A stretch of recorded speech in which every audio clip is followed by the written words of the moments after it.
Bismillahirrahmanirrahim. My dear students of class 9, welcome to your HOD class. This is your second HOD class, class of HODs. That means that heads of the departments will teach you the subjects of English, Urdu, mathematics, and chemistry, physics, and biology and computer science. And the same way, Pakistan studies and Islamiyat.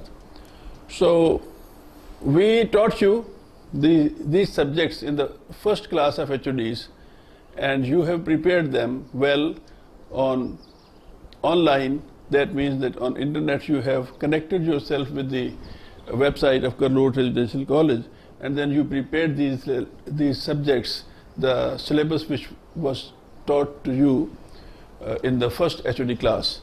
Now this is the second HOD class, and we are going to teach you further in these subjects, all these subjects, and the feedback that we have received from you and your parents is very good. People are saying that students are learning very well. They say that it is in our hand that we can anytime start studying and we can repeat it again and again, and it seems as if the teacher is teaching only to the one student who is looking at it. It is the effectiveness of this online teaching. So I advise you to continue your studies and hard work and study it well, prepare these subjects, and when you come back to your school on 1st of June, you should have learned all that was taught to you in the online classes. So my dear students, this is your second HOD class, and we are going to start it with this enthusiasm that you are learning well, and we are reaching you, and you are with us studying daily, having a very disciplined schedule in the morning and in the evening. I will request you to keep studying the same way from morning to midday, that is from 9 to 1 o'clock for 4 hours or 5 hours, and then in the evening 2-3 more hours, and in the evening you should revise the subjects, the syllabus you have already studied in the first class of HODs, and in the morning you should study further whatever is going to be taught to you in the second class of HODs. So my dear students, I am with you, and I hope that you will be working very hard, and you will be learning, and you will be preparing your subjects. A question was asked by some of the parents that whether you should write whatever the teachers are giving you to write from the subject of mathematics and chemistry and physics and English. Yes, you have to write whatever is given for writing by the teachers in your neat notebooks, and when you will come, you will be present in the institution, these notebooks will be checked thoroughly. Whatever is said to write it, you should write it very well, and whatever is said to learn and understand, you should learn and understand that concept and that portion of the syllabus. So I pray to Almighty Allah that you be fine at your homes and be safe there, and you are studying well and you are disciplined.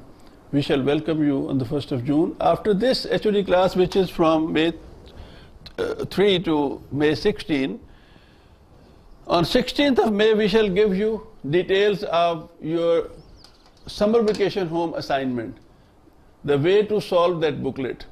That will be called the third HOD class, but in that class we are going to tell you how to solve the summer vacation assignment booklet, how to fill it.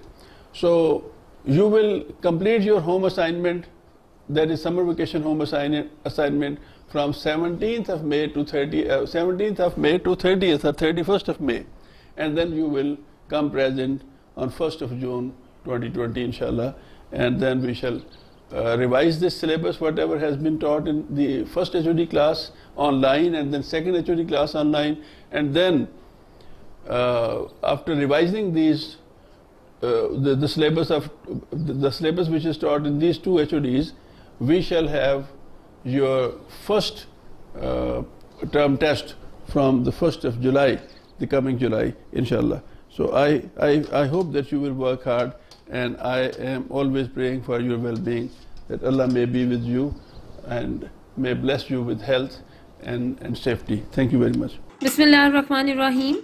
Assalamu alaikum students.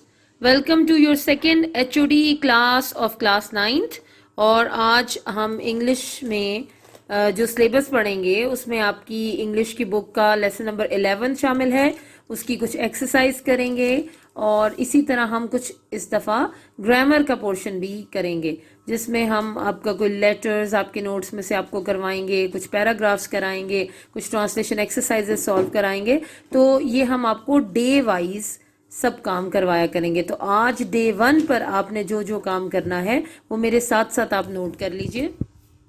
Ji students, आप सबसे पहले अपनी English की book निकाल लीजिए और lesson number 11 निकालिए। Students, हमने लास्ट एचओडी क्लास में आपको यूनिट नंबर 12 3 डेज टू सी पढ़ाया था। उसके क्वेश्चन आंसर्स करवाए थे। होपफुली आप अब तक वो तैयार कर चुके होंगे, उस लेसन की रीडिंग भी आपको आ गई होगी और आप क्वेश्चन आंसर्स भी बहुत अच्छी तरह याद कर चुके होंगे। आज हम unit number 11 noise in the environment, noise in the environment, noise आवाज, आवाज को शोर को कहेंगे। In the environment, environment, environment, इसमें एन साइलेंट होता है। एनवायरमेंट इसका मतलब होता है माहौल, तो इसका मतलब बना माहौल में शोर। नॉइज इन द एनवायरमेंट, माहौल में शोर के मुतालिक ये यूनिट है। तो अब हम इसकी रीडिंग स्टार्ट करते हैं। ये students, noise in the environment के हम ये पॉइंट नंबर 1 एंड 2 आज डे 1 में इनकी रीडिंग करेंगे। आप मेरे साथ साथ अपनी किताब खोलिए और पढ़िए ताकि आपको भी रीडिंग करनी आ जाए। Noise pollution is defined as any form of noise that disrupts the normal functioning of life. Noise pollution is defined as any form of noise that disrupts the normal functioning of life. If left unchecked, it can have serious effects on the mind and body of humans. अब हम इसकी translation करते हैं। मैंने last time भी आपको बताया था कि रवां तर्जुमा हमारे सिलेबस का हिस्सा नहीं होता, लेकिन आपको बात समझ आ जाए इसलिए हम इसकी ट्रांसलेशन भी करते हैं। नॉइज पोल्यूशन आप इसको कह सकते हैं माहौल में जो शोर होता है या शोर की आलूदगी कह सकते हैं। पोल्यूशन आपको पता है आलूदगी को कहते हैं। नॉइज पोल्यूशन आवाज की, शोर की आलूदगी इज डिफाइंड एज, उसकी तारीफ ऐसे की जाती है, एनी फॉर्म ऑफ नॉइज, किसी भी तरह की आवाज, दैट डिसरप्ट्स जो रुकावट डालती है। डिसरप्ट्स का मतलब रुकावट डालना, रुकावट डालती है the normal functioning of life, जिंदगी की जो रूटीन होती है, एक हमारा रोज़मर्रा का मामूल होता है, उन कामों में जब भी कोई मदाखलत या रुकावट आती है आवाज़ की वजह से, ऐसी आवाज़ की वजह से जो हमारे नॉर्मल रूटीन के कामों में या ज़िंदगी के जो हमारी एक मुसलसल चलने वाले काम हैं उनमें कोई रुकावट आती है, तो ऐसी आवाज़ों को, ऐसे शोर को हम कहते हैं noise pollution. If left unchecked, अगर इस आलूदगी को बगैर निगरानी के छोड़ दिया जाए, it can have serious effects on the mind and body of humans, तो इसके बहुत ही ज़्यादा संगीन नताइज हो सकते हैं, संगीन असरात हो सकते हैं। सीरियस इफ़ेक्ट्स बहुत ही ज़्यादा संगीन असरात ये मुरतब कर सकती हैं ये आवाज़ें। किस पर? ह्यूमंस कहते हैं इंसानों को, इंसानों के दिमाग और उनके जिस्म पर बहुत ही संगीन असरात मुरतब हो सकते हैं। Noise pollution is one of the biggest source of discomfort, stress and nuisance, ये क्या वर्ड है? Nuisance in Pakistan. In urban areas and big cities, noise pollution has reached to a dangerous level.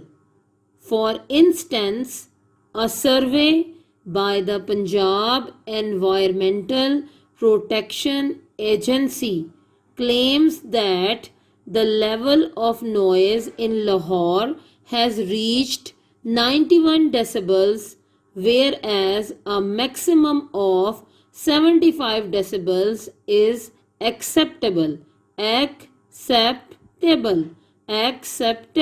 acceptable.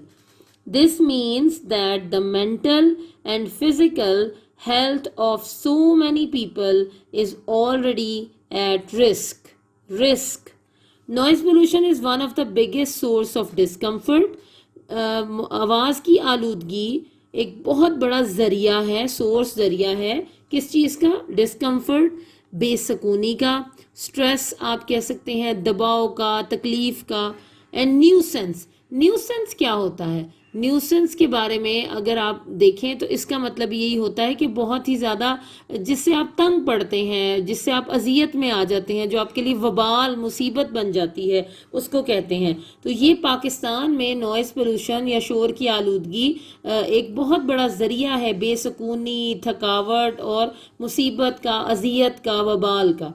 In urban areas, urban कहते हैं शहरी इलाकों में, and big cities और बड़े शहरों में noise pollution has reach to a dangerous level. आवाज़ की आलूदगी खतरनाक लेवल तक या सतह तक पहुंच गई है, खतरनाक सतह तक पहुंच गई है।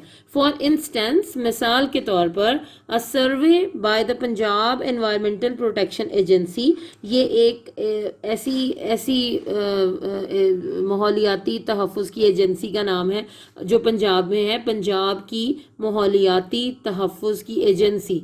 वो क्लेम करती है, वो दावा करती है that the level of noise in Lahore has reached 91 decibels, कि आवाज़ की या शोर की जो सतह है वो लाहौर में 91 डेसिबल्स तक पहुंच गई। डेसिबल आपको पता है आवाज़ को नापने का जो एक तरीका होता है, उसके लिए यूज़ होते हैं डेसिबल्स। तो 91 डेसिबल्स, 91 डेसिबल्स तक पहुंच गई है। Whereas a maximum of 75 decibels is acceptable, जबकि सिर्फ 75 डेसिबल्स जो होते हैं वो काबिल कबूल होते हैं। यानी अगर आप नोट करें तो वहाँ 91 डेसिबल्स तक आवाज़ पहुंच गई है, जबकि होनी कितनी चाहिए? 75 डेसिबल्स तक काबिल कबूल होती है, एक्सेप्टेबल होती है। This means that the mental and physical health of so many people is already at risk.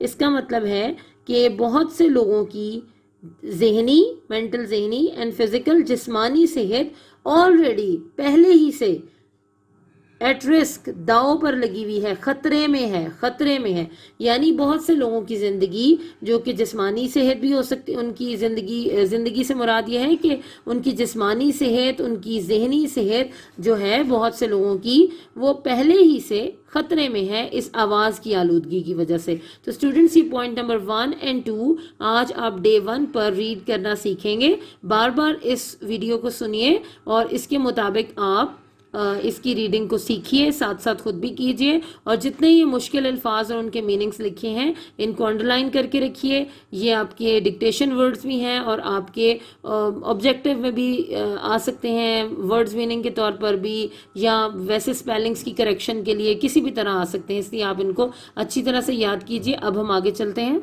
Ji students, अब आपके पास ये नोट्स होने चाहिए। आपको याद होगा कि हमने 3 days to see के क्वेश्चन आंसर्स भी इन्हीं नोट्स से तैयार किए थे। आप अपने स्टैंडर्ड नोट्स निकाल लीजिए, इनमें नॉइज़ इन द एनवायरनमेंट के क्वेश्चन आंसर्स निकालिए। जी स्टूडेंट्स, ये नॉइज़ इन द एनवायरनमेंट के क्वेश्चन आंसर्स हैं, और आप देखिए ये जो क्वेश्चन नंबर 72 लिखा हुआ है जिस पर ये पहला सवाल बनता है। आज डे 1 पर हम सिर्फ ये पहला सवाल आपको पढ़ाएंगे। ये स्टूडेंट्स, ये क्वेश्चन है, how do you define noise pollution. अभी हमने जिस पैराग्राफ की रीडिंग की थी उससे भी हमें कुछ नॉइज़ पोल्यूशन की डेफिनेशन का अंदाज़ा हुआ है। अब आप पढ़िए। Noise pollution is defined as any form of noise that disrupts the normal functioning of life. Noise pollution is defined as any form of noise that disrupts the normal functioning of life.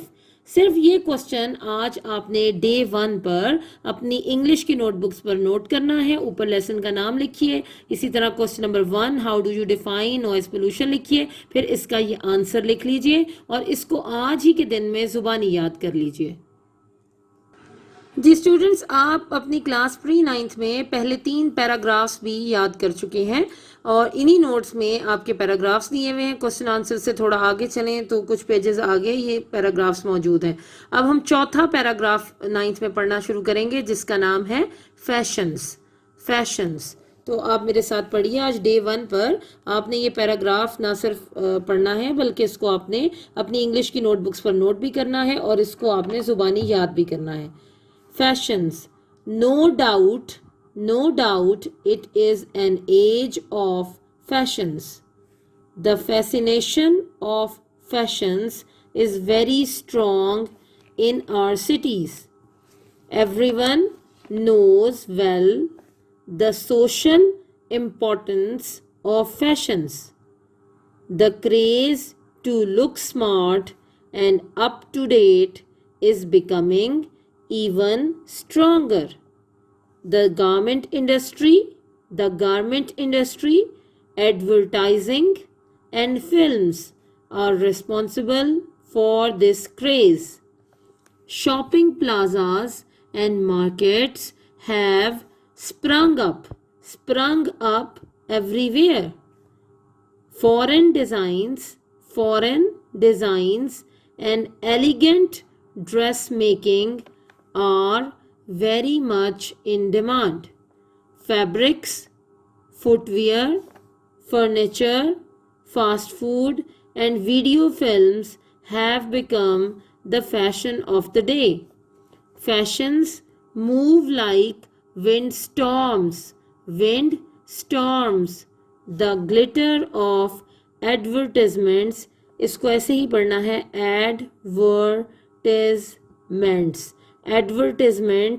Advertisements, कुछ लोग इसको गलत पढ़ते हैं, advertisements कहते हैं जो कि गलत है। इसकी प्रोनाउंसिएशन होगी एडवर्टिजमेंट्स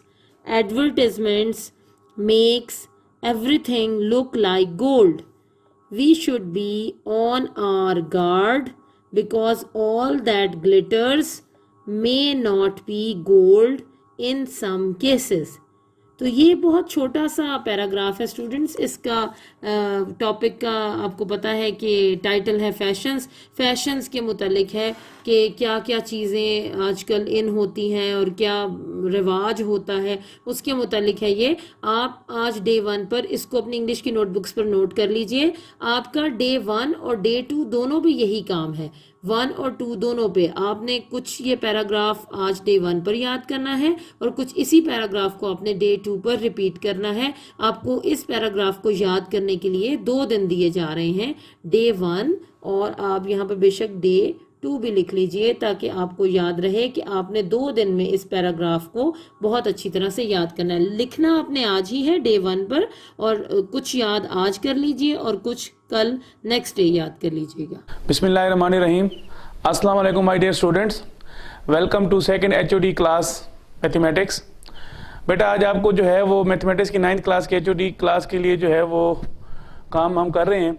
तो आपको पहले ये बताता चलूँ कि हमारी जो सेकंड HOD क्लास है उसका जो शेड्यूल है वो कैसे होगा। आप ज़रा बोर्ड पे मुलाहिज़ा फरमाएं। ये बेटा हमारे पास जो है वो 3 मई से स्टार्ट होगा और ये जो है वो 16 मई तक ये जाएगा। हमारा पूरे जो HOD क्लास है 9th क्लास के लिए, उसमें हमने ये किया है कि इस दफ़ा जो फर्स्ट 7 डेज हैं जो 3 मई से लेकर आपके जो है वो 9 मई तक जाएंगे, उसमें हम 4 सब्जेक्ट को पढ़ेंगे। एक मैथमेटिक्स है, एक केमिस्ट्री है, एक इंग्लिश है, एक उर्दू है। अब इसके साथ अगर आर्ट्स होगा तो उसके साथ जनरल मैथमेटिक्स हो जाएगा और केमिस्ट्री के साथ जनरल साइंस हो जाएगा। और जो अगले हमारे पास जो 7 डेज हैं उसमें हमारे पास जो है वो फिजिक्स होगा, बायो कंप्यूटर होगा, इस्लामियात कंपल्सरी होगा और पाकिस्तान स्टडी होगा। और अगर आर्ट्स वाले होंगे तो उसके साथ फिजिक्स के साथ सिविक्स आ जाएगा और कंप्यूटर बायोलॉजी के साथ इस्लामियात इलेक्टिव आ जाएगा, इस्लामियात इख्तियारी से हम कहते हैं। बाकी ये दोनों मजमून उनके साथ हैं। तो हम क्या करेंगे कि जो फर्स्ट 7 डेज हैं इसमें ये 4 मज़ामीन का आपको जो है डे वाइज जो है सिलेबस हम पढ़ा देंगे। आपने इन्हीं 7 दिनों में इन 4 सब्जेक्ट को पढ़ना है। फिर अगले 7 दिनों में जो है वो आपको इन 4 सब्जेक्ट का सिलेबस पढ़ाया जाएगा और फिर इनको आपने पढ़ना ताकि आपके लिए आसानी हो जाएगी। कम से कम आप घर में जो है इन 4 सब्जेक्ट को जो है सुबह 4 घंटे और शाम को भी 4 घंटे जो है वो पढ़ेंगे तो फिर आपको ये आएगा। और जो काम आपको कराया जाए अच्छे तरीके से सॉल्व करना है आपने और दूसरी बात ये बताऊं आपको कि जो मैथमेटिक्स का पिछला जो सिलेबस था वो आपका चैप्टर नंबर 5 था, उसमें एक्सरसाइज 5.1 थी और 5.2, और चैप्टर नंबर 10 के 2 थ्योरम मैंने करा दिए थे, 10.1 और 10.2। मुझे उम्मीद है कि आपने उनको अच्छे तरीके से कर लिया होगा। और अगर मैं आपको दोबारा एक बात बताऊं, अगर इसमें कोई मुश्किलात हो आपको तो बहुत ही आसान हल है कि आपका जो कोऑर्डिनेटर हैं अफजाल साहब, उनको आप जो है वो मैसेज कर दें, वॉइस मैसेज करें कि भाई अगर हम आपको कोई प्रॉब्लम है तो वो आपको उस प्रॉब्लम का जो सोल्यूशन बता देंगे, या फिर मेरी तरफ वो रेफर कर देंगे, मैं उसको थोड़ा सा एक्सप्लेन करके वीडियो बना के उनको भेजूंगा और आपको वो वीडियो मिल जाएगी। तो आपके लिए हमने बहुत ही आसान कर दिया है। तो आइए हम अपना जो है जो सेकंड जो हमारा सिलेबस है एचओडी का, उसमें हमने आज एक्सरसाइज हमने पढ़नी है 5.3, 5.4 और चैप्टर नंबर 10 के जो हैं वो रिमेनिंग 2 थ्योरम है वो हम पढ़ेंगे। आइए मुलाहिजा फरमाएं, अब हम जो है वो 5.3 एक्सरसाइज की तरफ बढ़ते हैं। बेटा ये डे 1 का जो आज हमने पढ़ना है उसमें एक्सरसाइज हमारी 5.3 होगी और उसमें हमारा जो टॉपिक है वो है रिमाइंडर थ्योरम। अच्छा बेटा, ये रिमाइंडर थ्योरम हमने जो पढ़ना है उसमें याद रखो कि जब हम पुरानी क्लासेस में डिवीजन का अमल करते थे तो डिवीजन में देखो मैंने ये पूरा प्रोसेस यहाँ पे किया हुआ है। अगर फर्स्ट को हमारे पास ये 11 है और 2 पे डिवाइड करना है तो ज़ाहिर बात जब हम इसको डिवीजन करते हैं तो 2 5 टाइम 10 होता है और 1, तो यहाँ पे जो 2 है ये डिवाइजर कहलाता है और ये जो 5 है ये कोशेंट कहलाता है और जो 11 है ये डिवाइडेड है और जो हमारे पास बाकी बच गया है इसको हम रिमाइंडर कहते हैं। तो हमने ये सिंपल तरीके से जो है वो क्या कि हमने डिवीजन किए, लेकिन अब हमने उसे रिमाइंडर थ्योरम से यानी कि विदाउट डिवीजन हमने जो है रिमाइंडर किसी चीज़ का फाइंड करना है, तो उसके लिए हमारे पास जो है अलजब्रिक नंबर दिए जाएंगे और उसको हमने हल करना होगा। ये तो सिंपल हमारे पास न्यूमेरिकल नंबर हैं, अलजब्रिक नंबर को हम कैसे जो है वो डिवाइड करते हैं, लेकिन ये भी उसने बताया कि हम डिवीजन के बगैर करेंगे और डिवीजन के बगैर जो हम काम करते हैं उसको हम रिमाइंडर थ्योरम कहते हैं। अब रिमाइंडर थ्योरम में मैंने आपको ये एक एग्जांपल दी है, उस एग्जांपल के थ्रू मैं आपको उसकी तरफ ले जाऊंगा। तो मैंने यहाँ पे अगर देखा जाए तो जो 11 है यानी कि ये हमारे पास 11 इज इक्वल टू 2 इंटू 5 यानी कि ये डिवाइजर है और कोशेंट दोनों मल्टीप्लाई होके फिर प्लस रिमाइंडर को ऐड करेंगे, जो हमारे पास आंसर आएगा वो हमारे पास क्या होगा, डिवाइडेड बन जाएगा। तो देखो हम इसको कैसे लिखते हैं, 11 is equal to 2 into 5 plus 1। तो अब ये 11 हमारे पास डिवाइडेड है और 2 हमारे पास डिवाइजर है और 5 हमारे पास कोशेंट है और 1 हमारे पास रिमाइंडर है। जब हम इसको अलजेब्रिक फॉर्म में लिखते हैं तो ये जो डिवाइडेड है इसको हम p ऑफ x लिखते हैं और जो डिवाइजर है उसे हम x माइनस a करते हैं, यानी कि x माइनस a पे डिवाइड करते हैं और जो ऊपर हमारे पास बच जाता है उसे हम कोशेंट कहते हैं और उसको हम q ऑफ x से डिनोट करते हैं और जो प्लस रिमाइंडर है उसको हम r से ही डिनोट करते हैं। तो ये हमारे पास जो रिमाइंडर थ्योरम की जो प्रॉपर्टी होगी वो क्या होगा, p of x is equal to x minus a into q of x plus 1, यानी कि हम q ऑफ x और x माइनस a यानी कि इन दोनों को जब हम मल्टीप्लाई करते हैं तो जो जवाब आता है उसमें रिमाइंडर को ऐड करते हैं तो हमारा p ऑफ x बनता है। यानी कि अलजेब्रिक जो पोजीशन होगी वो क्या होगी, p of x is equal to x minus a q of x plus r। तो ये हमारे पास एक रिमाइंडर थ्योरम आ जाएगा। अब जब इसको हम क्वेश्चन की फॉर्म में हल करेंगे तो आपके लिए थोड़ा सा ज़्यादा आसान हो जाएगा। जब क्वेश्चन हम करते हैं तो हमारे लिए ज़्यादा इजी हो जाता है। तो आइए हम क्वेश्चन नंबर एक्सरसाइज 5.3 का क्वेश्चन नंबर 1 करते हैं। अच्छा बेटा ये एक्सरसाइज 5.3 है, क्वेश्चन नंबर 1 है, वो कहते हैं use remainder theorem to find the remainder when. अब हमने रिमाइंडर थ्योरम के थ्रू हमने जस्ट रिमाइंडर फाइंड करने हैं कि हम डिवाइड किए बगैर बताएं कि हमारे पास इसका रिमाइंडर क्या आता है। अब ये जो हमें दिया गया है क्वेश्चन नंबर 1, ये p ऑफ x दे दिया गया है 3x cube minus 10x square plus 13x minus 6 is divided bye x minus 2, यानी कि x माइनस 2 पे हमने इसको डिवाइड करना है, लेकिन डिवाइड नहीं करना, रिमाइंडर थ्योरम के जरिए हमने इसको हल करना है। तो हम क्या कहेंगे कि जो हमारे पास ये पॉलिनोमियल ऑफ x है, p ऑफ x को पॉलिनोमियल ऑफ x कहते हैं, इज इक्वल टू ये स्टेटमेंट वही की वही लिख दी। अब when p of x is divided by x minus 2 then remainder r is equal to p of 2 हो जाएगा। मीन इसका मतलब ये है कि हमारे पास जो x minus 2 है इसको हम 0 के बराबर करके x is equal to 2, तो जो हमारे पास जो x माइनस ए होता है उसको हम 0 करेंगे तो फिर हमारे पास रिमाइंडर आएगा। तो x माइनस 2 को 0 करके x की वैल्यू क्या हो जाएगी, 2 हो जाएगी। तो हम जो पॉलिनोमियल होगा उसमें क्या करेंगे, p ऑफ 2 यानी कि r is equal to p of 2 हो जाएगा। तो यानी कि जो p ऑफ 2 यानी कि p ऑफ x में x की जगह 2 पुट करेंगे, जो जवाब आएगा वो हमारा क्या होगा, रिमाइंडर होगा। तो इसने लिखा remainder r is equal to p of 2। ये p ऑफ 2 इसलिए लिखा है क्योंकि p ऑफ x होता है, क्योंकि x हमारे पास क्या है, वो x माइनस 2 है, मीन x माइनस a होता है ना, तो x माइनस 2 2 को हम 0 लिखते हैं, x minus 2 is equal to 0, तो x इक्वल टू तो 2 निकल आएगा। अब हम जहाँ पे p ऑफ x, जहाँ पे x है वहाँ पे x की जगह पे क्या पुट कर देंगे, 2 पुट करेंगे, तो p of 2 is equal to 3। अब x 3x क्यूब है तो x की जगह पे 2 आ जाएगा, फिर माइनस 10x स्क्वायर है तो x की जगह 2 आ जाएगा, फिर 13x है, x की जगह 2 आ जाएगा, 6 वैसे का वैसे। अब हम इसको सिंप्लीफाई करेंगे, 3 इंटू 2 पावर 3 क्या हो जाएगा 8 माइनस 10, 2 की पावर 4 क्या हो जाएगा, 2 की पावर 2 क्या हो जाएगा 4 प्लस 13 इंटू 2 26 माइनस 6। अब 3 8 24, 10 4 जार 40 और 26 माइनस 6 क्या हो जाएगा 20। तो जब इसको हम हल करेंगे 24 से 24 और 20 को ऐड करेंगे 44, 44 माइनस 40 क्या हो जाएगा 4, तो रिमाइंडर हमारे पास क्या आ जाएगा 4 आ जाएगा। इसका मतलब क्या होगा, p of 2 is equal to क्या हो जाता है 4 हो जाता है। ये हमारा question number part number first मुकम्मल हो जाएगा। अब पार्ट नंबर 2 देखें, उसमें कहते हैं 4x cube minus 4x plus 3 is divided by 2x minus 1। अब फिर वही बात कि p ऑफ x ये हो जाएगा when p of x is divided by 2x minus 1, क्योंकि हमने कहा हुआ है जो हमारे पास x माइनस a होता है उसको 0 होना चाहिए, तो 2x माइनस 1 को 0 करेंगे तो 2x is equal to 1 and x is equal to 1 by 2। तो हमारे पास क्या हो जाएगा, वो कहते हैं when p of x is divided by 2x minus 1 then remainder r is equal to p into 1 over 2, यानी कि p of p into 1 over 2, यानी x की जगह 1 ओवर 2 पुट करें तो जो जवाब आएगा वो हमारा क्या होगा, रिमाइंडर होगा। अब p इंटू 1 ओवर 2 लिखा, अब जहां पे x है इस जगह x, एक जगह दोनों जगह पे 1 ओवर 2 और 1 ओवर 2 पुट कर देंगे। अब 4 1 ओवर 2 पावर क्यूब क्या होता है 1 ओवर 8, 4 इंटू 1 ओवर 2 प्लस 3। अब हम जब इसको हल करेंगे तो 4 इंटू ये क्या हो जाएगा 1 ओवर 8 और ये 2 टाइम कैंसिल हो जाएगा, 2 1 2 हो जाएगा प्लस 3। अब ये 4 2 टाइम 8 हो जाएगा तो ये 1 ओवर 2 माइनस 2 प्लस 3। अब इसका एलसीएम हम जब लेंगे तो 2 एलसीएम आ जाएगा, 2 से 2 कैंसिल 1 आ जाएगा, 2 1 टाइम 2 2 टाइम 4 हो जाएगा प्लस 2 1 टाइम 2 2 2 और 3 टाइम क्या हो जाएगा 6 6 और 1 7 हो जाएगा, 7 से 4 निकलने 3 हो जाएगा तो 3 बाई 2। तो हमारे पास रिमाइंडर क्या हो जाएगा 3 बाई 2। तो हमारे पास क्या आ जाएगा r 3 by 2 is equal to p into 1 over 2। तो ये हमारे पास सेकंड पार्ट हो जाएगा। अब आपने क्या करना है, ये थर्ड 4 और 5th पार्ट जो है वो आपने खुद इसी के मुताबिक खुद हल करना है, ताकि आप जब घर में खुद इन सवालों को हल कर लेंगे तो अगले 3 सवाल आप जब हल करेंगे तो आपके लिए आसानी हो जाएगी। तो ये डे 1 का काम जो है हमारा मुकम्मल हो गया। अस्सलाम वालेकुम स्टूडेंट्स, आपकी सेकंड एचओडी में आपको वेलकम करते हैं। सेकंड एचओडी आपकी 3 मई से शुरू होगी और आज 3 मई है और ये जाएगी 16 मई तक।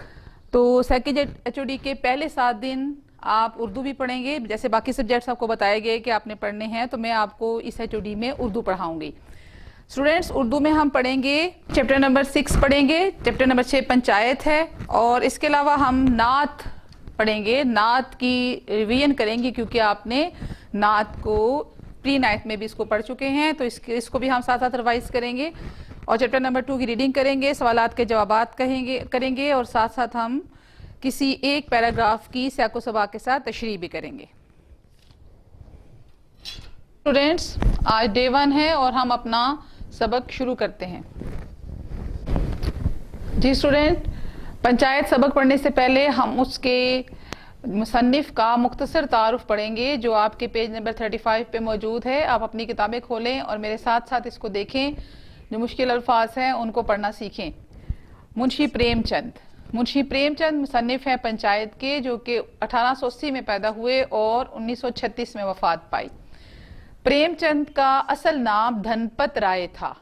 प्रेमचंद का असल नाम धनपत राय था। ये साथ साथ आप इसको हाईलाइट करते जाएं क्योंकि ये इसके अंदर से भी आपके पेपर्स में, आपके बोर्ड के पेपर्स में इस तरह के MCQs आ जाते हैं जो कि तारुफ से रिलेटेड होते हैं। तो आप जो ज़रूरी चीज़ें मैं आपको बताती जाती हूँ, आप उसको अंडरलाइन करते जाएं या उसको हाईलाइट करते जाएं। तो उनका असल नाम भी आपने हाईलाइट करना है। ज़िला बनारस के गांव मलही में पैदा हुए। वालिद मुंशी अजायब लाल डाक खाने में मुलाजिम थे। मैट्रिक का इम्तिहान पास करने के बाद एक स्कूल में मुदर्रिस हो गए। 1900 में गवर्नमेंट मिडिल स्कूल से सरकारी मुलाजमत का आगाज़ किया। मुलाजमत के साथ साथ तालीम हासिल करने का सिलसिला जारी रखा। चनांचे 1919 में इलाहाबाद यूनिवर्सिटी से BA कर लिया। 1921 में मुलाजमत से इस्तीफ़ा दे दिया और मुकम्मल तौर पर इल्मी और अदबी कामों में मशगूल हो गए। 1936 में अंजुमन तरक्की पसंद मुसन्निफीन, ये अंजुमन तरक्की पसंद मुसन्निफीन एक अंजुमन थी तरक्की पसंद अंजुमन तरक्की पसंद मुसन्निफीन, ये एक अंजुमन थी जो कि 1936 में आप उसका पहला इजलास हुआ था और आपने उसकी पहले इजलास की सदारत की थी और इसी साल बनारस में ही वफात पाई थी। ये भी बहुत इंपॉर्टेंट है कि किस साल वफात पाई और कहाँ वफात पाई। प्रेमचंद ने अपनी तहरीरों में हिंदुस्तान के देहात में बसने वाले मजदूरों और किसानों की जिंदगी और इनके मसाइल कामयाबी के साथ बयान किए हैं। उनके अफसानों में नेकी तमाम तर मुश्किलात के बावजूद बदी के मुकाबले में गालिब रहती है। उनकी ज़ुबान सादा है। उन्होंने मकामी वाक़यात और हक़ाइक़ को मौजू बनाकर तहरीरों में मकामी रंग भी पैदा किया है। उनकी तहरीरों की बुनियाद माशरती मसाइल, नफ्सियाती मुताला और मुशाहिदा पर है। उनके किरदार ज़्यादातर मिसाली हैं जिनमें तनव्वो पाया जाता है। तनव्वो का मतलब होता है कि रंगारंगी, अलग, मुख्तलिफ होना, यानी मिसाली भी होते हैं और वो किरदार में बहुत से रंग पाए जाते हैं। उन्होंने तकरीबन हर उम्र पेशे से मुताल्लिक किरदार पेश किए हैं।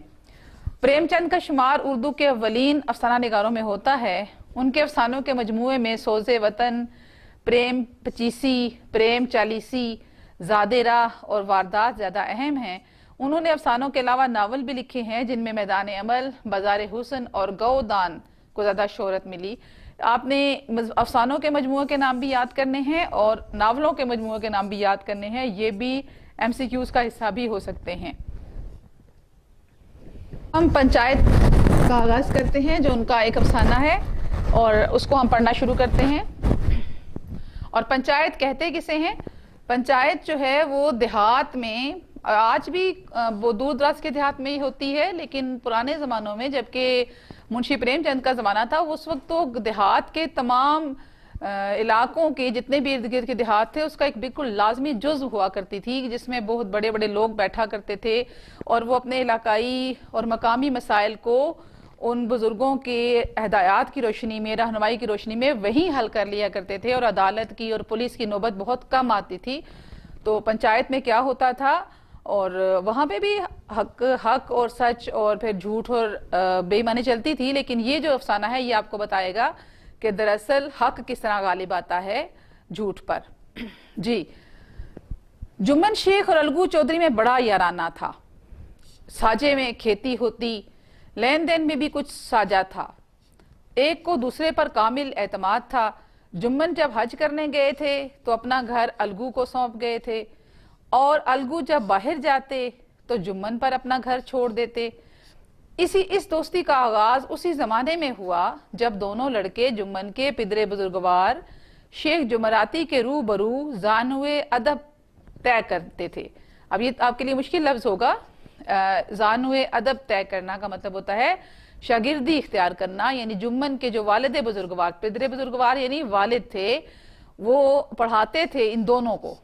जानुए अदब तय करते थे यानी उनके पास पढ़ते थे, पढ़ने जाया करते थे।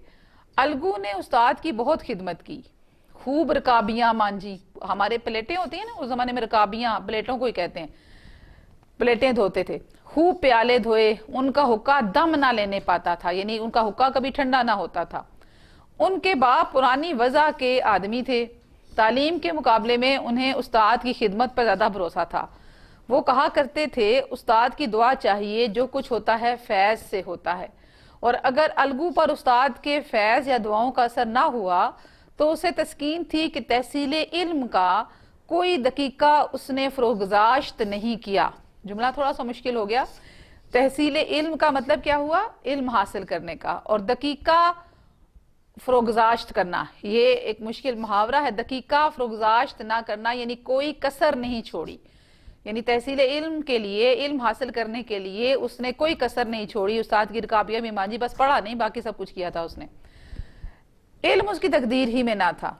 शेख जुमराती खुद दुआ और फैज के मुकाबले में ताजियाने के ज्यादा कायल थे, यानी दुआ नहीं तो क्या देते वो और फैज भी क्या देते, वो ताजियाना यानी मार बहुत देते थे, यानी बहुत मारा करते थे। और जुम्मन पर इसका बेदरेग इस्तेमाल करते थे, यानी अपने बेटे को बहुत ज्यादा मारा करते थे। उसी का ये फैज था कि आज जुम्मन की कुर्बो जवार के मुवाजात में पुरस्तिश होती थी। ये आप कह सकते हैं कि फैज का मतलब ये कि वो अपने बेटे की तरबियत उन्होंने इस कदर सख्त माहौल में की थी कि वो बड़ा अच्छा इंसान बन के सामने आया, बड़ा इज्जत वाला था। और मुआज़ात होते हैं, मुआज़ात मुआज़े की जमा है जिसका मतलब होता है इलाका। तो ये इकरी कुर्बो जवार यानी इर्द गिर्द के इलाकों में जुम्मन की बहुत ज्यादा इज्जत की जाती थी।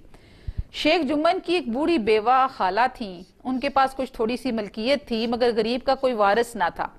जुम्मन ने वादे वईद के सब्ज बाग दिखाकर खाला अम्मा से वो मलकियत अपने नाम करा ली थी। यानी जुम्मन था तो अच्छा आदमी, लेकिन वो क्या उसे हम कहते होते हैं पैसे की हवस, तो वो तो हर जगह होती है। तो उसने देखा कि खाला का कोई आगे पीछे तो नहीं है, तो उसने वो जो जमीन थी वो उसने अपने नाम करा ली और वादा किया कि वो उसको जो है वो उसकी खिदमत करेगा और उसके खर्चे पानी का ख्याल रखेगा। जब तक हिब्बानामा पर रजिस्ट्री ना हुई थी खाला जान की खूब खातिरदारियां होती थी। हिब्बानामा किसे कहते हैं? हिब्बानामा मतलब खाला ने वो हिब्बानामा एक वकालत का एक है कि वो आप जमीन किसी को हिब्बा करें, तोहफे में दे रहे हैं, तो वो रजिस्ट्री होती है बाकायदा उसकी। आप उसको इसको हम कहते हैं रजिस्टर्ड करवाते हैं, उसका कानूनी कार्रवाई करते हैं और फिर उस पर खाला जान ने अंगूठा लगाया होगा कि अब मैंने ये अपने भांजे को दे दी है। तो जब तक वो रजिस्ट्री उसके हाथ नहीं आई तब तक तो खाला जान की खूब खातिरदारियां हुई, खूब मीठे लुकमे चटपटे सालन खिलाए जाते थे। मगर पगड़ी की मोहर होते ही इसकी खातिरदारियों पर भी मोहर हो गई। मतलब जो ही उसके हाथ में आई वो जमीन की रजिस्ट्री तो वो खातिरदारियां भी खत्म होना शुरू हुई। जुम्मन की अहलिया बी फहीमन ने रफ्ता रफ्ता सालन की मिकदार रोटियों से कम कर दी। यानी अब बूढ़ी औरत है, उसको क्या चाहिए था, 2 वक्त की रोटी या कभी साल में एक दफा जोड़ा कपड़ेगा। लेकिन क्या हुआ कि जुम्मन की जो बीवी थी और जुम्मन, उन्होंने उसके ऊपर भी कट लगा दिया और रफ्ता रफ्ता सालन थोड़ा सा भेजना शुरू कर दिया। कुछ दिनों तक खाला जान ने और देखा, मगर जब बर्दाश्त न हुई तो जुम्मन से शिकायत की। जुम्मन सुलह पसंद आदमी था, अब इस मामले में मुदाखलत करना मुनासिब ना समझा। कुछ दिन तो रो धोकर काम चला। आखिर एक रोज खाला जान ने जुम्मन से कहा, बेटा तुम्हारे साथ मेरा निभाह ना होगा, तुम मुझे रुपए दे दिया करो, मैं अपना अलग पका लूंगी।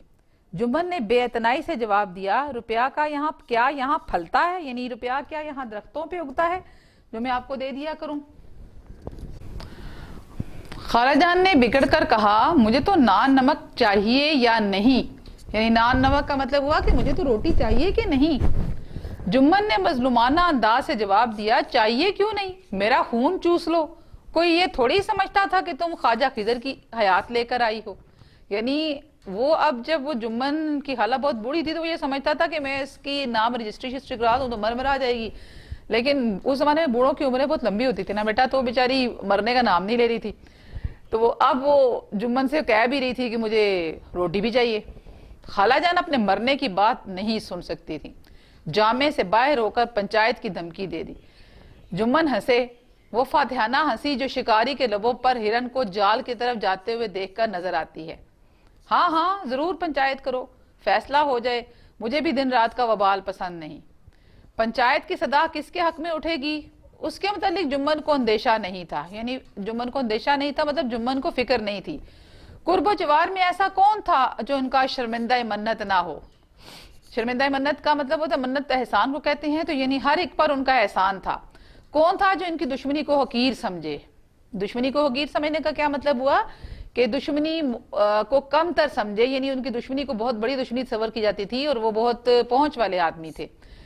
किस में इतनी जुरत थी जो इनके सामने खड़ा हो सके। आसमान के फरिश्ते तो पंचायत करने आएंगे नहीं। उसके बाद कई दिन तक बूढ़ी खाला लकड़ी लिए आस पास के गांव के चक्कर लगाती रही। कमर झुककर कमान हो गई थी, एक कदम चलना मुश्किल था, मगर बात आ पड़ी थी, इसका तस्फिया जरूरी था, यानी उसका हल निकालना जरूरी था। जुम्मन शेख को अपनी ताकत, रसूख और मंतक पर कामिल एतमाद था। वो किसी के सामने फरियाद करने नहीं गए। यहाँ तक हम पढ़ेंगे आज के दिन में, और इसके बाद हम करेंगे इसके सवालात के जवाबात। जी स्टूडेंट्स, अब आप देखें, आपके नोट्स भी आपके सामने खुले होने चाहिए। अब ये भी बहाना नहीं होना चाहिए कि मेरे पास नोट्स नहीं है। प्री 9th में भी आपके पास यही नोट्स थे और उसके ऊपर भी ये लिखा हुआ था, और अगर नहीं थे और या इस वक्त भी नहीं मिले तो कोई बात नहीं, ये आपकी स्क्रीन पे आ रहा है, आप यहाँ से देखकर अपनी नीट नोटबुक पर इसको नोट करेंगे। सवाल नंबर 1 देखें, जुम्मन शेख और अलगू चौधरी में दोस्ती का आगाज कब हुआ? हमने भी पढ़ा जुम्मन शेख और अलगू चौधरी आपस में गहरे दोस्त थे। इस दोस्ती का आगाज उसी जमाने में हुआ जब दोनों लड़के जुम्मन के वालिद बुजुर्गवार शेख जुमराती के यहाँ पढ़ने जाते थे। वो जो बहुत मुश्किल अल्फाज थे वो हमने आसान कर दिए। आप बस ये लिखेंगे कि शेख जुमराती के यहाँ पढ़ने जाते थे। सवाल नंबर 2, शेख जुम्मन की बीवी का खाला की मिल्कियत के हिब्बा नामे के रजिस्ट्री के बाद खाला से क्या सलूक था? जवाब है, शेख जुम्मन की बीवी का खाला की मलकियत के हिब्बा नामे की रजिस्ट्री के बाद खाला से अच्छा सलूक ना था।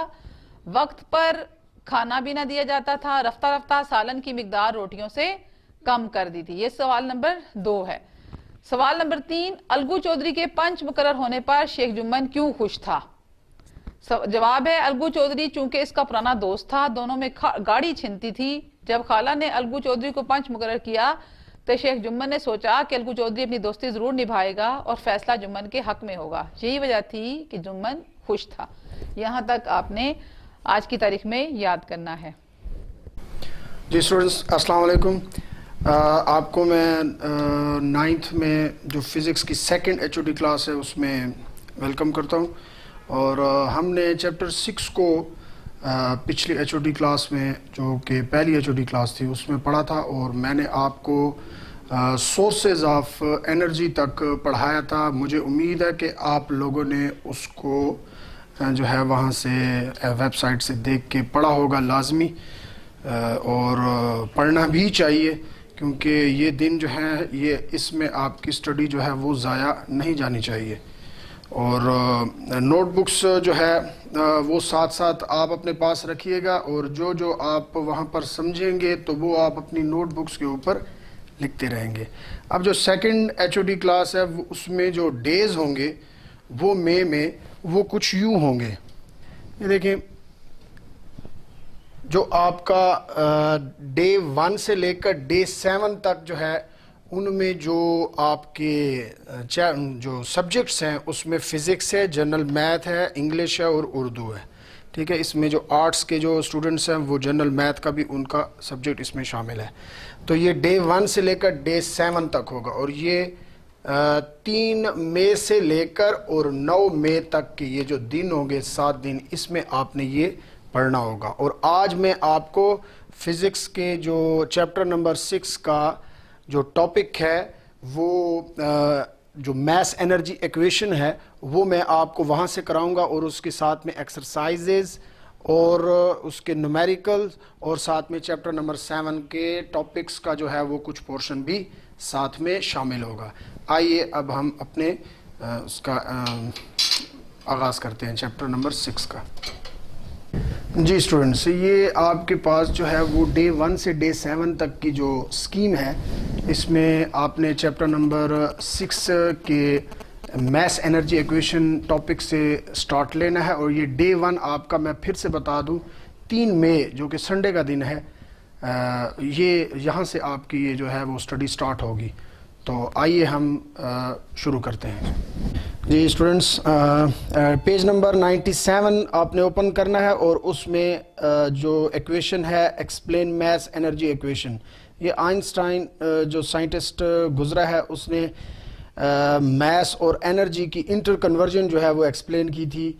और उसके जो स्टेटमेंट थी वो ये थी कि Einstein predicted the inter conversion of matter and energy. Matter means mass, उसी मैटर का ही मैस ही वहाँ पर डिस्कस किया जा रहा है। तो इन दोनों की इंटर कन्वर्जन का क्या मतलब है कि ये अगर आप इक्वेशन देखें E = mc², इसका मतलब ये है कि ये जो C है यहाँ पर, ये C हमेशा याद रखिए फिज़िक्स में जहाँ पर C लिखा हुआ आए तो ये समझ जाएं कि ये स्पीड ऑफ लाइट की बात की जा रही है। तो जब कोई बॉडी स्पीड ऑफ लाइट के बराबर मूव करेगी तो उसका ये जो मास होता है वो तब्दील हो जाता है किसमें, तवानाई में। मतलब उसका जो कमियत होती है जिसको हम उर्दू में बोले तो वो तब्दील हो जाती है तवानाई में। मैस जो है वो कन्वर्ट हो जाता है इनटू एनर्जी, अगर शर्त ये है कि वो बॉडी जो है वो स्पीड ऑफ लाइट के बराबर जो है वो ट्रैवल करे। तो ये बात उसने की थी। तो अब हम आगे जो है वो पेज नंबर 98 पे इसकी एक्सप्लेनेशन को पढ़ते हैं। जी स्टूडेंट्स, ये देखें यहाँ पर here c is speed of light equal to, इसकी ये फिक्स कांस्टेंट वैल्यू होती है 3 × 10⁸ मीटर पर second. This equation shows that small amount of mass can be changed into large amount of energy. मतलब अगर बहुत ही स्मॉल अमाउंट ऑफ मास हो, मतलब जैसा कि मास ऑफ इलेक्ट्रॉन, अगर इलेक्ट्रॉन ट्रैवल करता है equal to the speed of light, तो वो किस में कन्वर्ट हो जाता है, इनटू एनर्जी में। It appears matter is highly concentrated form of energy. मतलब जो भी मैटर है उसका जो मास है वो highly concentrated form of energy है। मतलब वो अगर ट्रैवल करेगा वो object equal to the speed of light, तो फिर उसका जो मास है वो टोटली कन्वर्ट हो जाता है इनटू एनर्जी। अब आजकल के उसमें अगर हम इस इक्वेशन को देखें तो हमें जो हमारी जो बड़े बड़े ऑब्जेक्ट्स हैं उसमें हम इसको फिट नहीं कर सकते। क्यों? क्योंकि कोई भी इंसान इतनी तेज़ी के साथ ट्रैवल नहीं कर सकता, मूव नहीं कर सकता कि वो स्पीड ऑफ लाइट को जो है वो जाके उसके बराबर हो जाए उसकी स्पीड।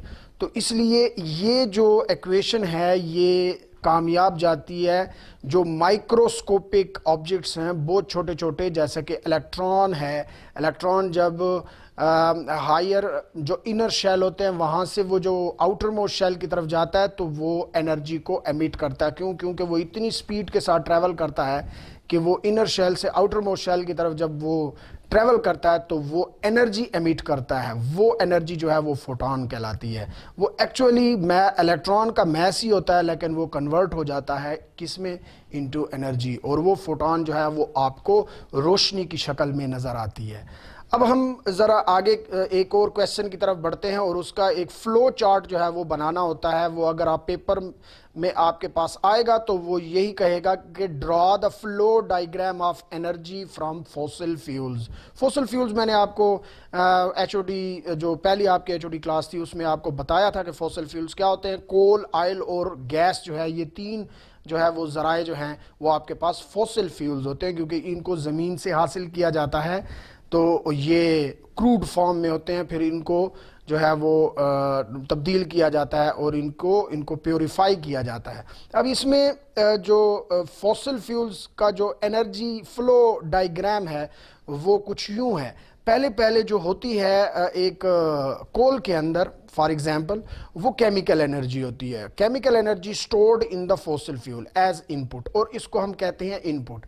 अब वो अगर मैं आगे इसको एक्सप्लेन करूँ तो जब आप उसको हीटअप करते हैं तो वो केमिकल एनर्जी कन्वर्ट हो जाती है into heat energy. Heat energy is used to produce high pressure steam in a boiler. जब जिस जगह पे उसको हीटअप किया जा रहा होता है वहाँ पर उस बॉयलर में वो केमिकल एनर्जी हीट एनर्जी में कन्वर्ट हो जाती है, और वो हीट एनर्जी एक बहुत ज़्यादा प्रेशर जो है वो प्रोड्यूस करती है।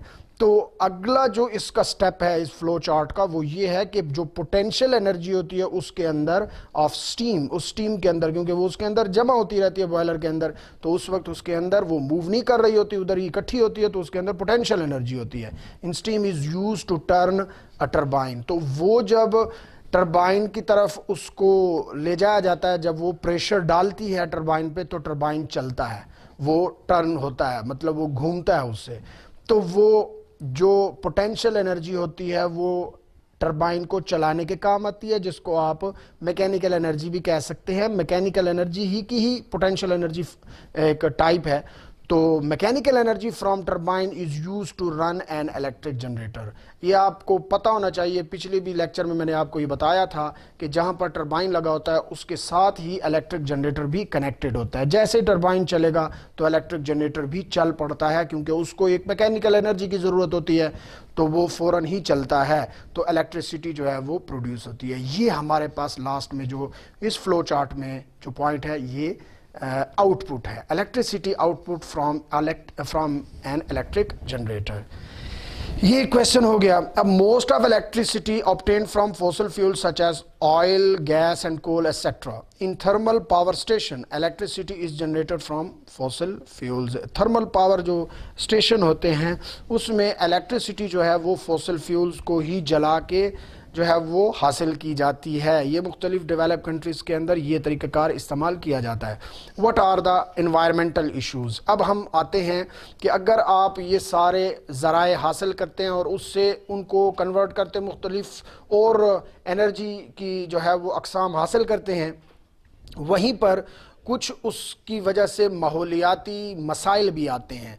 वो मसाइल कैसे हैं? वो पोल्यूशन की शक्ल में आते हैं। ये यहाँ पर देखें, environmental problem such as noise pollution, thermal pollution, air pollution में arise due to different energy sources. जब आप एनर्जी सोर्सेज को इस्तेमाल करेंगे तो जाहिर सी बात है उनके ड्रॉबैक्स भी होंगे।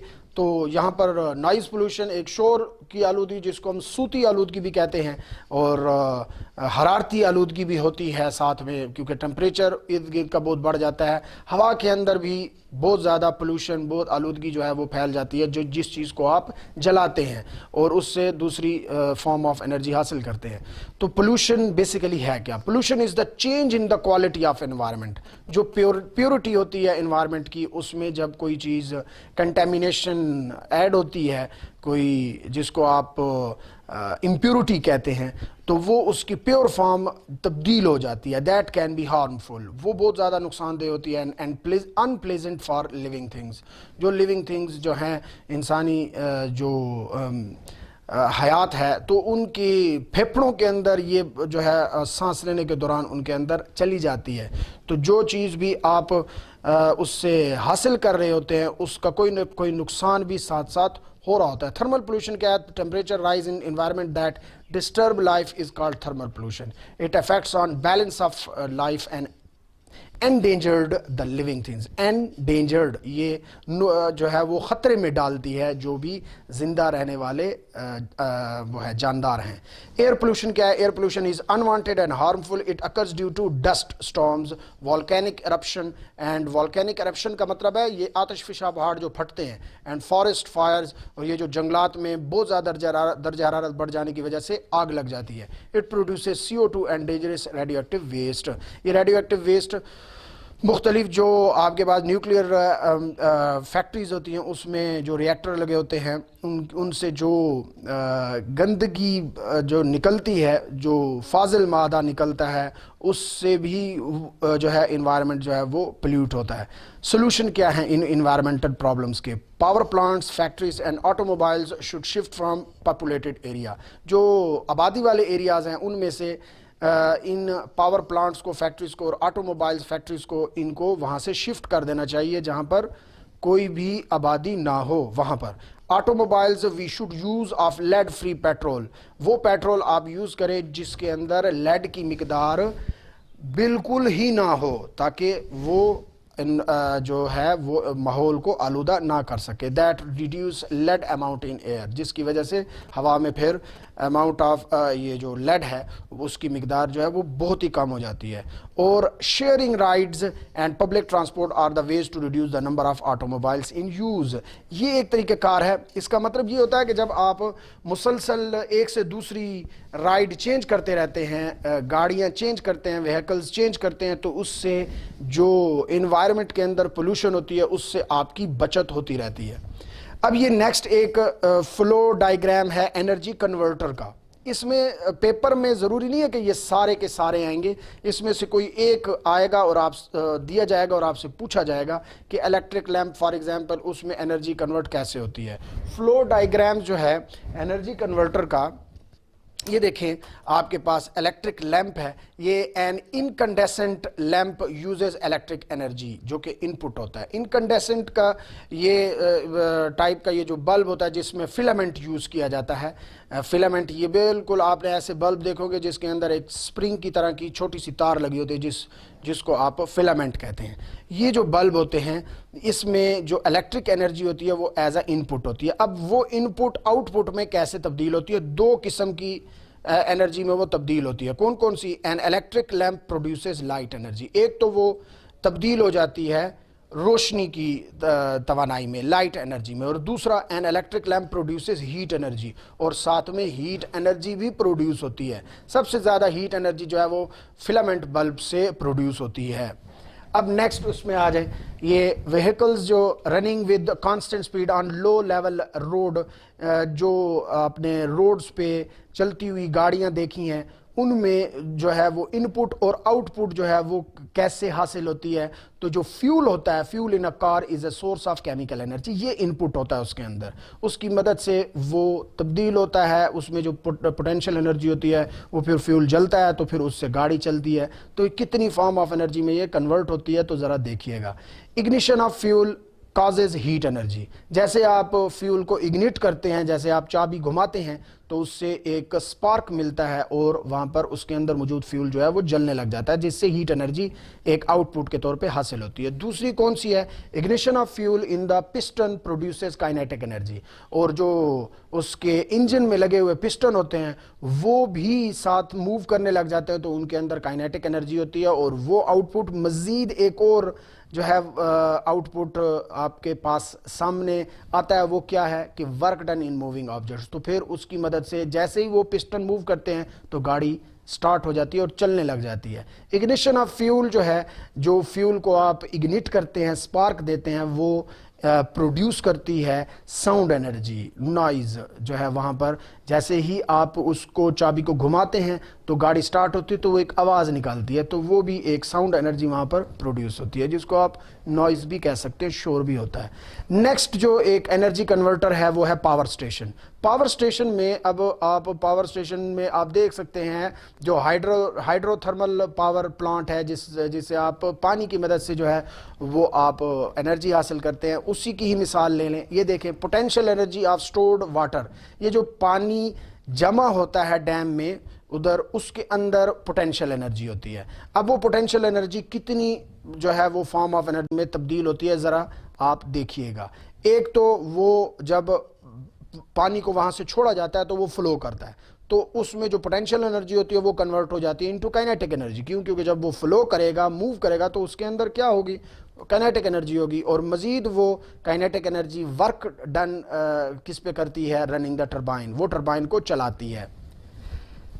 अच्छा, अब ये पोटेंशियल एनर्जी जो स्टोर्ड वाटर के अंदर होती है, ये इसमें हीट एनर्जी में यहाँ से जब टरबाइन चलता है तो टरबाइन एक तो heat energy due to friction उसमें प्रोड्यूस होती है, दूसरा साउंड एनर्जी भी, क्योंकि टरबाइन जब घूमता है तो उससे आवाज़ भी पैदा होती है, तो साउंड एनर्जी भी वहाँ पर प्रोड्यूस होती है। तो एक फॉर्म ऑफ एनर्जी कितनी फॉर्म ऑफ एनर्जी में तब्दील हो रही है ये आप देख सकते हैं। और दूसरा, जैसे ही टरबाइन घूमेगा तो उसके साथ कनेक्टेड जो इलेक्ट्रिक जनरेटर होगा वो क्या प्रोड्यूस करेगा? वो उसको वो मैकेनिकल एनर्जी मिलेगी, तो वो इलेक्ट्रिसिटी प्रोड्यूस करता है। नेक्स्ट क्वेश्चन की तरफ आ जाते हैं। What is meant by efficiency of A system? Efficiency क्या होती है?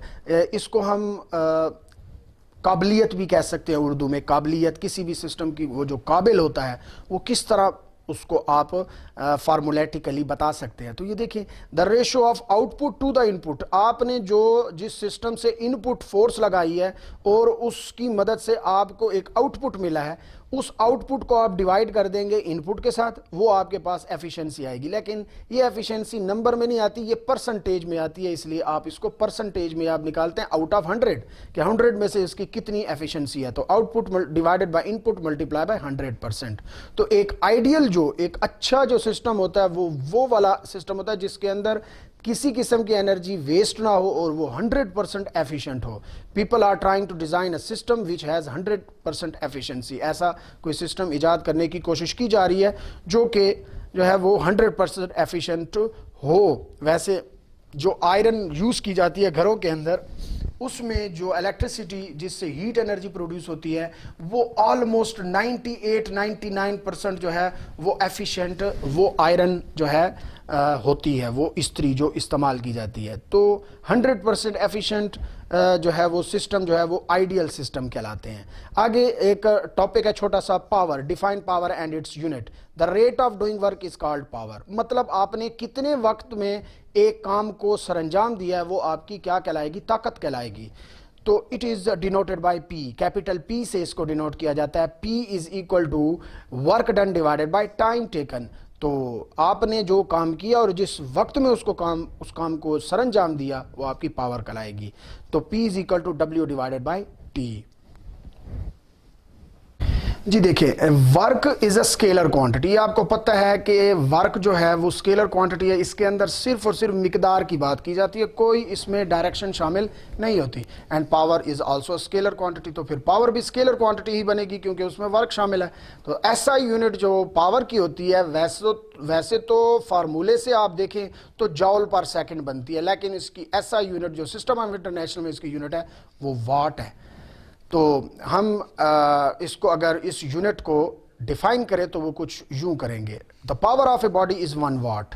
ये 1 वाट किसी भी जिस्म की पावर तब होगी if it does a work of 1 जॉल in 1 second, अगर वो 1 जॉल वर्क जो है वो डन करे इन 1 सेकेंड। इसकी बड़ी यूनिट्स भी हैं, बिगर यूनिट्स, किलो वाट भी है जिसको हम 1000 वाट भी कहते हैं। किलो प्रीफिक्स है और 1000 जो है ये इसका मल्टीप्लायर है, तो मल्टीप्लायर को जब आप स्किप करते हैं, हटाते हैं, तो उसकी जगह पे किलो लगता है। 1 मेगावाट आपके पास 10 की पावर 6 होता है, तो 10 की पावर 6 मल्टीप्लायर होगा और मेगा क्या है, एम, ये आपके पास प्रीफिक्स है। और हॉर्स पावर इसकी एक और यूनिट है जो कि तकरीबन 746 वाट के बराबर होती है। 746 वाट जो है वो 1 हॉर्स पावर के बराबर होती है। एक्सरसाइज की तरफ बढ़ते हैं। इस एक्सरसाइज के अंदर हम कुछ क्वेश्चन मैं आपको एक्सप्लेन करूंगा क्योंकि इसमें ज़्यादातर क्वेश्चन वही है जो मैं आपको टॉपिक्स में बता चुका हूं। इसमें ये देखें, एक क्वेश्चन है कि when does a force do work, कब एक फोर्स जो है वो वर्क करती है। Explain, when a force acting on a body and displaces it, और जब फोर्स किसी बॉडी पर लगे और उसको अपनी जगह से हटा दे, उसको मूव कर दे, तो वो वर्क वहां पर हो जाता है। Then work is said to be done. दूसरा क्वेश्चन है, why do we need energy, हम एनर्जी की जरूरत हमें क्यों पड़ती है। Energy is required to do work, without energy work can not be done. ये मैंने आपको पहले लेक्चर में भी यही बात बताई थी कि अगर एनर्जी नहीं होगी तो वर्क भी नहीं होगा, मतलब तवानाई आपके अंदर होगी नहीं तो आप कैसे काम कर सकते हैं। And so progress can not be made without energy. Next जो क्वेश्चन है वो ये क्वेश्चन है, लास्ट में ये वाला क्वेश्चन पे है कि पढ़ा है कि why fossil fuels are called non renewable form of energy, क्यों इनको non renewable form of energy कहा जाता है।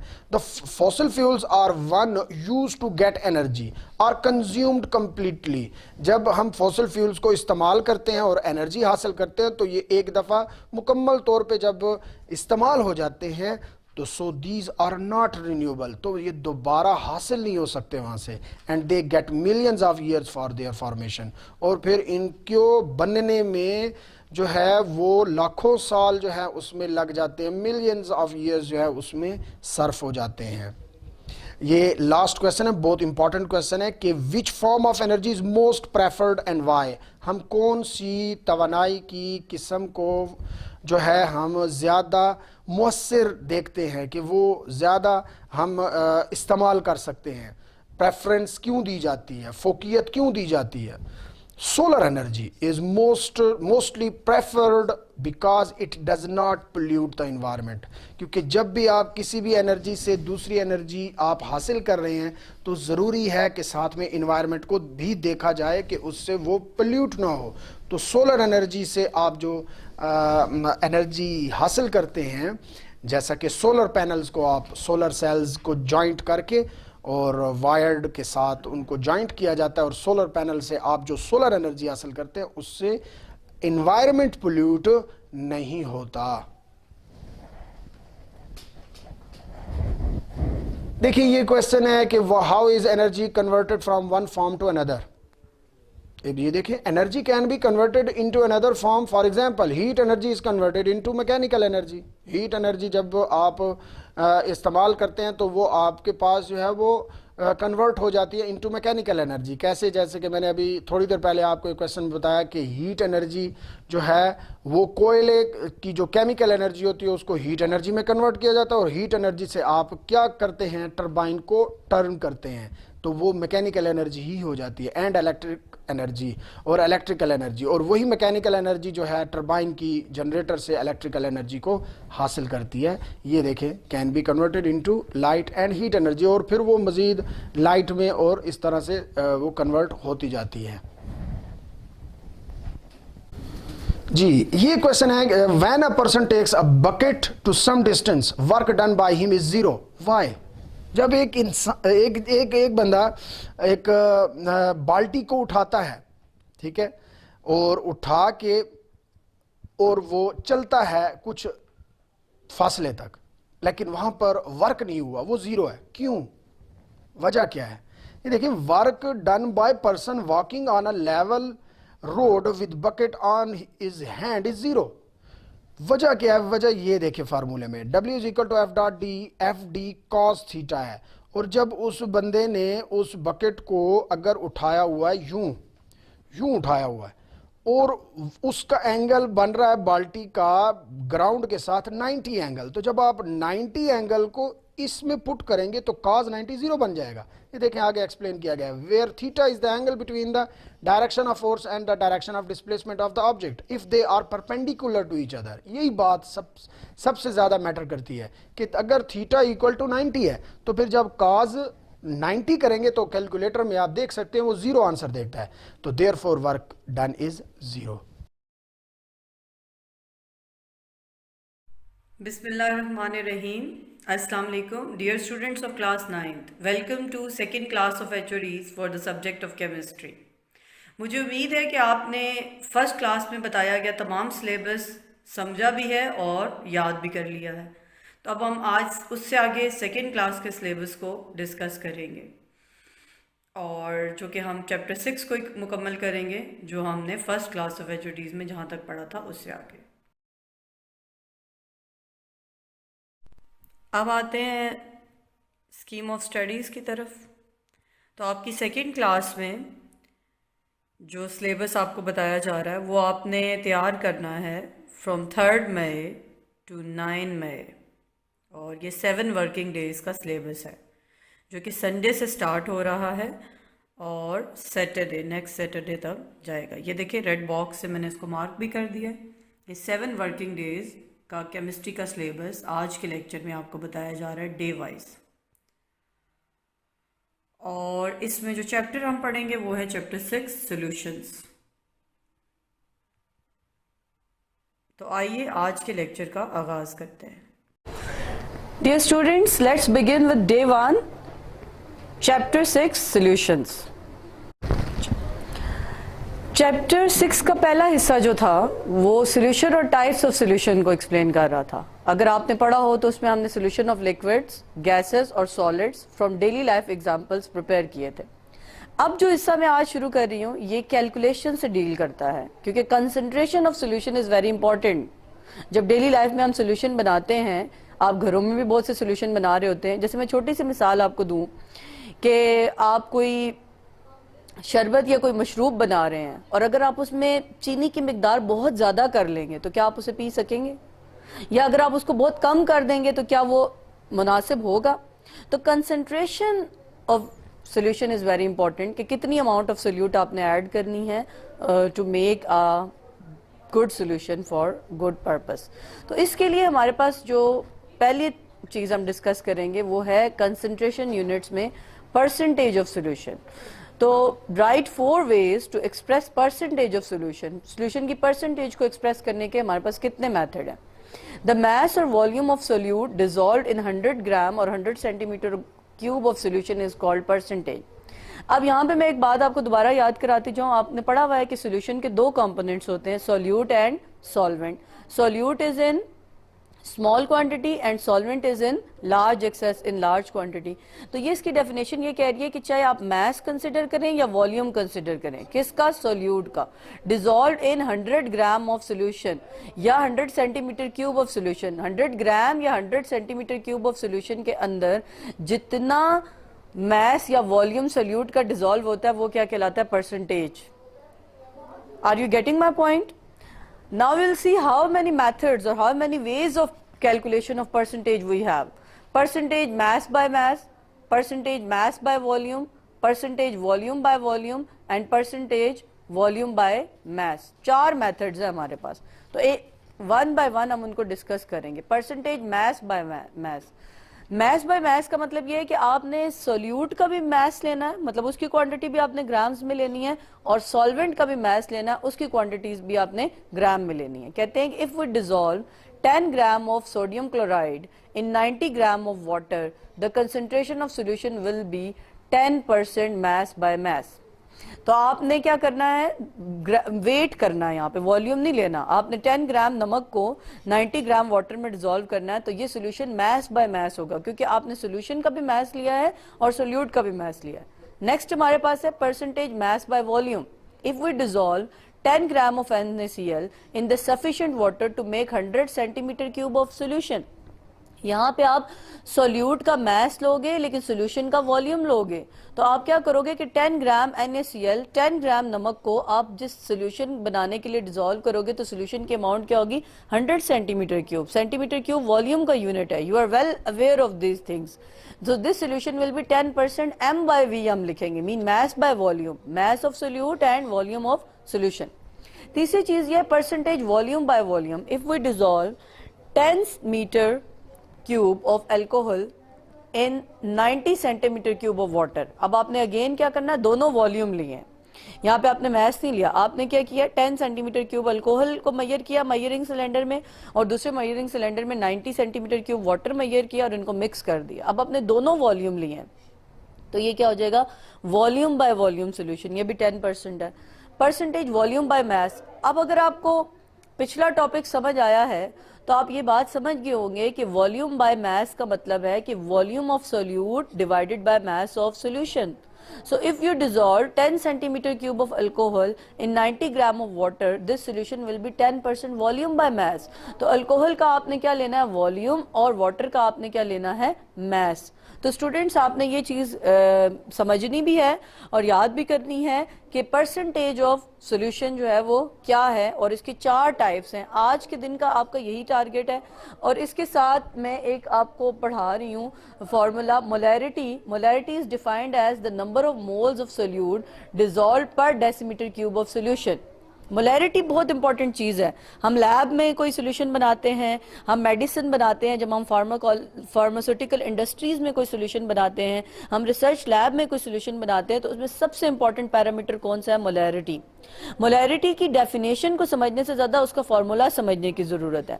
मोलैरिटी का सिंबल है m, और ये हम कैसे कैलकुलेट करते हैं, जब number of moles of solute को हम डिवाइड कर दें डेसीमीटर क्यूब ऑफ सोल्यूशन, मतलब number of moles of solute divided by volume of solution. लेकिन वॉल्यूम ऑफ सोल्यूशन को हमेशा किस में कन्वर्ट करना है, dm cube, decimetre cube. Centimetre cube में कभी भी वॉल्यूम ऑफ सोल्यूशन पुट नहीं करना, और यूनिट इसका क्या है, मोल पर डेसीमीटर क्यूब। डे 1 में मैं आप सिर्फ आज के दिन आपको इतना टारगेट दे रही हूं कि आपने इन 2 क्वेश्चंस को, क्वेश्चन नंबर 11 और 12 को समझना है, लिख के नोटबुक्स पे लिख के याद करना है। आज के दिन का आपका इतना ही टारगेट है। कल हम मोलैरिटी से रिलेटेड न्यूमेरिकल्स स्टार्ट करेंगे।